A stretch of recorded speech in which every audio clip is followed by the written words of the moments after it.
क्या आपको मालूम है कि हमारे जिस्म में एक ऐसा अज़ा है जो दिन रात बिना रुके हमें सांस लेने में मदद देता है।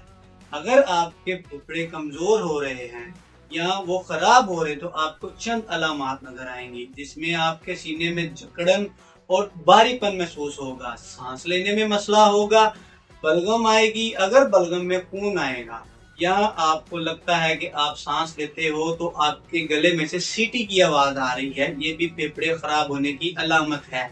आए तो अब इसकी एहतियात की बात करते हैं। एहतियात में आप क्या करें? साफ ताज़ा पानी का इस्तेमाल करें, धुएं वाली जगह से बचें, तंबाकू सिगरेट नोशी बिल्कुल छोड़ दें। अगर आप सिगरेट का इस्तेमाल करेंगे तो आपके फेफड़े ज्यादा खराब हो जाएंगे। आपने धुएं वाली जगह से भी एहतियात करना है। फैक्ट्री एरिया में जाते हैं तो आपने मास्क का जरूर इस्तेमाल करना है, वहां पे बहुत ही जहरीले मादा होते हैं जो आपके फेफड़ों को बहुत ज्यादा कमजोर कर देते हैं और खराब करने में उनका बड़ा अहम किरदार है। आपके फेफड़े बहुत ही बेहतरीन और तरोताजा रहेंगे। वॉक करें, एक्सरसाइज करें, लंबी लंबी सांस लेकर छोड़ें, रोकें छोड़ें, इससे भी आपके फेफड़े बहुत ही बेहतर हो जाएंगे। ऐसी मजीद अच्छी वीडियोस के लिए हमारे साथ जुड़े रहें। अल्लाह हाफ़िज़।